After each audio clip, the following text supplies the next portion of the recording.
بہرحال مشرکین کی چال ناکام ہو گئی۔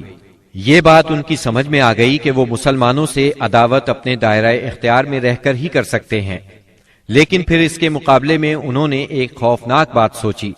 دراصل انہیں اچھی طرح احساس ہو گیا تھا کہ اس مسئلے سے نمٹنے کے لیے ان کے سامنے دو ہی راستے رہ گئے ہیں، یہ کہ رسول اللہ صلی اللہ علیہ وسلم کو طاقت کے ذریعے تبلیغ سے روک دیں یا پھر آپ کے وجود ہی کا صفایا کر دیں۔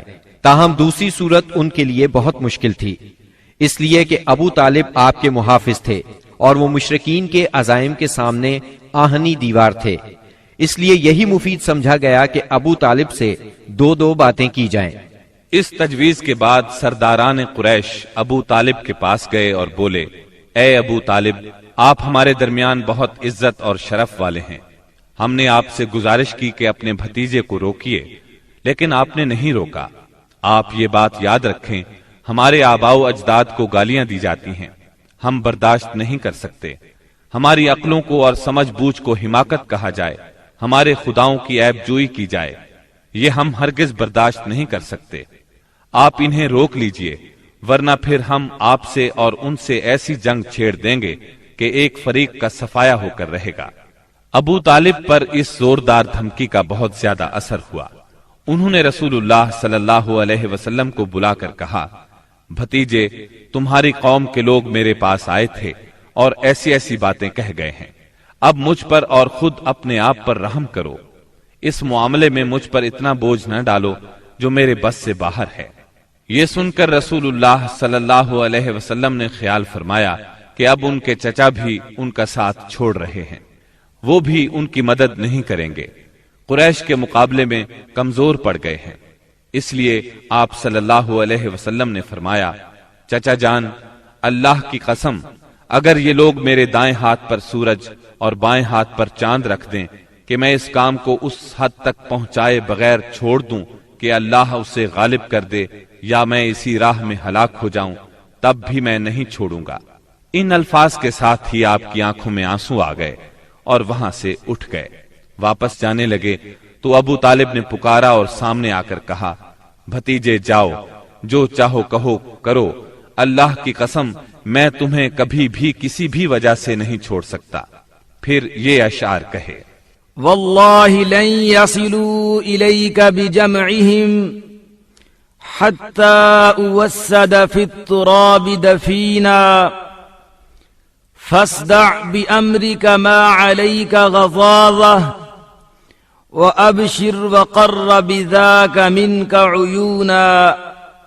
اللہ کی قسم، وہ لوگ تم تک اپنی جمعیت سمیت بھی ہرگز نہیں پہنچ سکتے یہاں تک کہ میں مٹی میں دفن کر دیا جاؤں۔ تم اپنی بات کھلم کھلا کہو، تم پر کوئی قید نہیں، تم خوش ہو جاؤ اور تمہاری آنکھیں اس سے ٹھنڈی ہو جائیں۔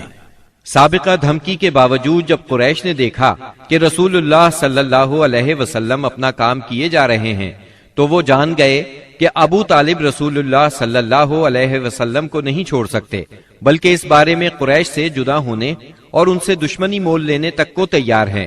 تو وہ لوگ ولید بن مغیرہ کے لڑکے عمارہ کو ساتھ لے کر ابو طالب کے پاس پہنچے اور ان سے یوں عرض کیا، اے ابو طالب، یہ قریش کا سب سے بانکا اور خوبصورت جوان ہے، آپ اسے لے لیں، اس کی دیت اور نصرت کے آپ حقدار ہوں گے، آپ اسے اپنا لڑکا بنا لیں، یہ آپ کا ہوگا، آپ اپنے بھتیجے کو ہمارے حوالے کر دیں، اس بھتیجے کو جس نے آپ کے آباء و اجداد کے دین کی مخالفت کی ہے، آپ کی قوم کا شیرازہ منتشر کر رکھا ہے اور ان کی عقلوں کو حماقت سے دوچار بتلایا ہے، ہم اسے قتل کریں گے، بس یہ ایک آدمی کے بدلے میں ایک آدمی کا حساب ہے۔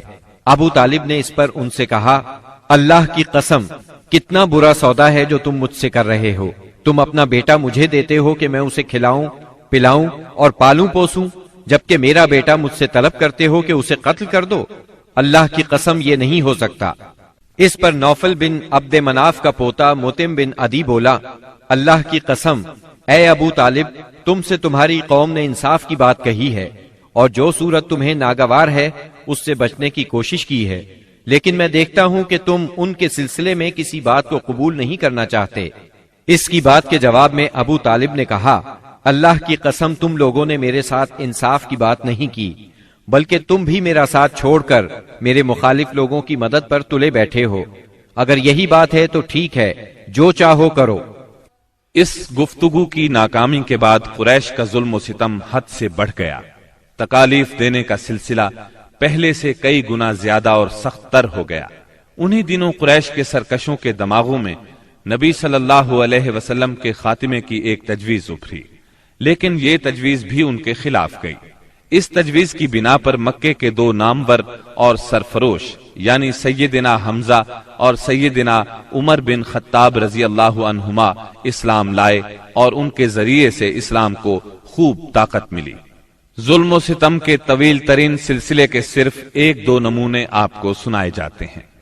ایک روز ابو لہب کا بیٹا عتیبہ رسول اللہ صلی اللہ علیہ وسلم کے پاس آیا اور بولا، میں والنجم اذا ہوا اور ثم دنا فتدلی کا انکار کرتا ہوں، یعنی اس نے قرآن کی ان آیات کے بارے میں کہا کہ میں ان کا انکار کرتا ہوں۔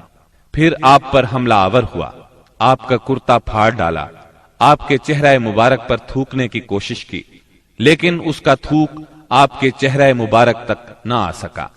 اس موقع پر نبی کریم صلی اللہ علیہ وسلم نے اس کے حق میں یوں بد دعا فرمائی، اے اللہ اپنے کتوں میں سے کوئی کتا اس پر مسلط کر دے۔ رسول اللہ صلی اللہ علیہ وسلم کی یہ بد دعا قبول ہوئی، اور وہ اس طرح کہ ایک مرتبہ عتیبہ قریش کے کچھ لوگوں کے ساتھ سفر پر گیا۔ قافلے نے ملک شام کے مقام زرقاء میں پڑاؤ ڈالا تو رات کے وقت ایک شیر قافلے کے نزدیک آیا۔ اس نے پورے قافلے کے گرد چکر لگایا۔ عتیبہ نے اس شیر کو دیکھا تو بولا، ہائے میری تباہی، اللہ کی قسم یہ مجھے کھا جائے گا۔ محمد نے مجھے بد دعا دی تھی، دیکھو میں شام میں ہوں، اس نے مکے میں رہتے ہوئے مجھے مار ڈالا۔ اس وقت تو شیر چلا گیا۔ لوگوں نے عتیبہ کو دلاسا دیا کہ فکر کرنے کی کوئی بات نہیں۔ پھر اس کی حفاظت کی خاطر اس کے چاروں طرف جانور کھڑے کر دیے، تاکہ اگر رات کے وقت شیر آ جائے تو عتیبہ کی بجائے کسی جانور کو کھا لے، عتیبہ کی طرف رخ نہ کرے۔ اس کے باوجود عتیبہ کی گویا جان نکلی جا رہی تھی۔ پھر رات ہو گئی، سب لوگ سو گئے، لیکن عتیبہ سے نیند کوسوں دور تھی، اور آخر کار شیر آ گیا۔ اس نے جانوروں کو کچھ نہ کہا، ایک چھلانگ لگا کر ان کے اوپر سے ہوتا ہوا عتیبہ پر جا پڑا اور اس کا سر چبا ڈالا۔ تکالیف پہنچانے والوں میں ایک شخص عقبہ بن ابی معیط تھا۔ اس نے ایک روز حالت سجدہ میں نبی صلی اللہ علیہ وسلم کی گردن اس زور سے دبائی کہ معلوم ہوتا تھا آپ کی آنکھیں باہر نکل آئیں گی۔ سیدنا امیر حمزہ رضی اللہ عنہ رشتے میں آپ کے چچا تھے، مگر عمر میں آپ سے 2-3 سال ہی بڑے تھے۔ آپ دونوں نے چونکہ سویبہ کا دودھ پیا تھا، اس لیے رضائی بھائی بھی تھے۔ سیدنا حمزہ رضی اللہ عنہ کو شکار کھیلنے اور سپاہ گری کا بہت شوق تھا۔ منہ اندھیرے تیر کمان لے کر شکار کے لیے نکل جاتے اور پورا دن اسی شوق میں گزار دیتے۔ شام کو واپس آتے تو پہلے حرم میں جاتے، طواف کرتے۔ قریش کے رئیس حرم میں اکثر اپنی الگ الگ مجلس جما کر بیٹھتے تھے۔ سیدنا حمزہ کی ان سب سے اچھی دوستی تھی، اس لیے سب لوگ ان کی بہت قدر کرتے تھے۔ ایک روز نبی اکرم صلی اللہ علیہ وسلم کوہ صفا پر بیٹھے تھے، اتنے میں ابو جہل آیا اور آپ کو دیکھتے ہی آگ بگولا ہو گیا۔ آپ کو گالیاں دینے لگا، آپ خاموش رہے۔ اس خاموشی سے اس کا پارا اور چڑھ گیا۔ اس نے ایک پتھر اٹھایا اور آپ کے سر پر دے مارا۔ آپ کا سر زخمی ہو گیا، خون بہنے لگا۔ شام کو سیدنا حمزہ رضی اللہ عنہ شکار سے لوٹے تو عبداللہ بن جدعان کی لونڈی نے بتایا کہ آج آپ کے بھتیجے محمد کو ابو جہل نے سخت تکلیف پہنچائی ہے، آپ زخمی ہو گئے ہیں۔ سیدنا حمزہ رضی اللہ عنہ نے یہ سنا تو غصے سے بھڑک اٹھے، آخر آپ ان کے قریبی عزیز تھے۔ سیدھے ابو جہل کے پاس گئے اور بولے، تو میرے بھتیجے کو گالی دیتا ہے، حالانکہ میں اسی کے دین پر ہوں۔ اس کے بعد کمان سے اس زور سے مار ماری کہ ابو جہل اس کمان سے زخمی ہو گیا۔ اب سیدنا حمزہ رضی اللہ عنہ آپ صلی اللہ علیہ وسلم کے پاس پہنچے اور بولے، بھتیجے تمہیں یہ سن کر خوشی ہوگی کہ میں نے ابو جہل سے تمہارا بدلہ لے لیا ہے۔ اس پر نبی اکرم صلی اللہ علیہ وسلم نے فرمایا، چچا میں ایسی باتوں سے خوش نہیں ہوا کرتا، اگر آپ میری خوشی چاہتے ہیں تو اس کا آسان اور سیدھا سادہ طریقہ یہ ہے کہ آپ مسلمان ہو جائیں۔ سیدنا امیر حمزہ رضی اللہ عنہ کے دل پر اس جملے کا اتنا اثر ہوا کہ انہوں نے اسی وقت کلمہ پڑھا اور اسلام قبول کر لیا۔ سیدنا حمزہ رضی اللہ عنہ کے ایمان لانے کے 3 دن بعد سیدنا عمر بن خطاب بھی اسلام لے آئے۔ وہ قریش مکہ کے بہت بڑے ستون اور مددگار تھے۔ قریش کی طرف سے بیرونی ممالک سے سفارتی تعلقات رکھنا انہی کی ذمہ داری تھی۔ اسلام قبول کرنے سے پہلے آپ مسلمانوں کے سخت خلاف تھے، بہت سخت گیر تھے، طبیعت میں غصہ بہت تھا۔ ایک رات رسول اللہ صلی اللہ علیہ وسلم خانہ کعبہ کے پاس نماز پڑھ رہے تھے۔ سیدنا عمر رضی اللہ عنہ نے چھپ کر چند آیات سن لی۔ ان کے دل میں آیا کہ یہ حق ہے، لیکن پھر بھی اپنے خیالات پر جمے رہے، یہاں تک کہ ایک روز نبی صلی اللہ علیہ وسلم کا کام تمام کرنے کی نیت سے تلوار لے کر نکل کھڑے ہوئے۔ راستے میں ان کی ملاقات سیدنا نعیم بن عبداللہ سے ہوئی۔ یہ نئے نئے مسلمان ہوئے تھے، اس لیے ابھی ان کے اسلام لانے کی خبر سیدنا عمر رضی اللہ عنہ کو نہیں ہوئی تھی۔ ان کے ہاتھ میں ننگی تلوار اور چہرے پر شدید غصے کے آثار دیکھ کر انہوں نے پوچھا، خیر تو ہے عمر، دوپہر کے وقت ننگی تلوار لیے کدھر کا ارادہ ہے؟ سیدنا عمر رضی اللہ عنہ نے جواب دیا، محمد کو قتل کرنے کے لیے جا رہا ہوں۔ یہ سن کر نعیم بولے، محمد کو قتل کرنے سے پہلے اپنے گھر کی خبر لو۔ تمہاری بہن فاطمہ اور تمہارے بہنوئی سعید تمہارا دین چھوڑ کر اسلام قبول کر چکے ہیں۔ سیدنا عمر یہ سن کر آگ بگولا ہو گئے، سیدھے بہن کے گھر پہنچے۔ اس وقت گھر میں قرآن کے ایک معلم سیدنا خباب بن ارت رضی اللہ عنہ انہیں قرآن پڑھا رہے تھے۔ دروازے پر دستک کی آواز سن کر ان کی بہن فاطمہ بنت خطاب نے قرآن کے اوراق چھپا دیے۔ خباب بن ارت بھی ایک طرف چھپ گئے۔ اب بہنوئی نے دروازہ کھولا۔ دروازہ کھلتے ہی سیدنا عمر رضی اللہ عنہ نے پوچھا، تم کیا پڑھ رہے تھے، مجھے دکھاؤ۔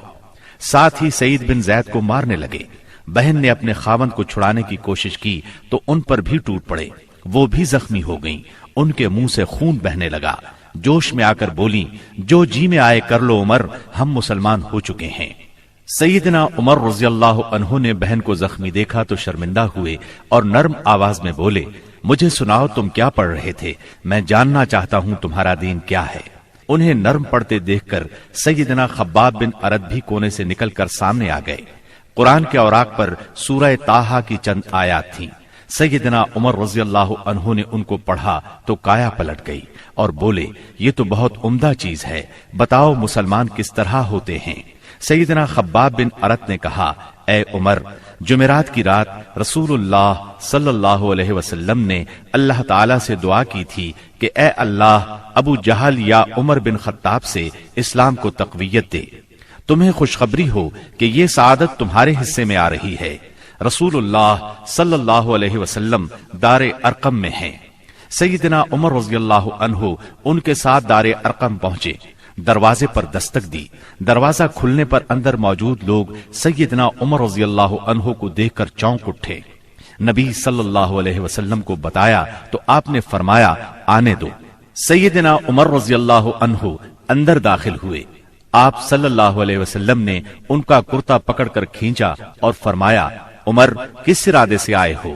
سیدنا عمر رضی اللہ عنہ نے فوراً کلمہ پڑھا، اشہد اللہ الہ الا اللہ وانک رسول اللہ، میں گواہی دیتا ہوں کہ یقیناً اللہ کے سوا کوئی لائق عبادت نہیں اور یقیناً آپ اللہ کے رسول ہیں۔ یہ اس قدر اچانک اور اس قدر غیر متوقع تھا کہ وہاں موجود تمام صحابہ بے ساختہ پکار اٹھے، اللہ اکبر۔ دار ارقم گونج اٹھا۔ سیدنا عمر رضی اللہ عنہ کا ایمان لے آنا کوئی معمولی واقعہ نہیں تھا۔ مسلمانوں میں خوشی کی لہر دوڑ گئی۔ دوسری طرف قریش اپنی تدابیر میں مصروف تھے۔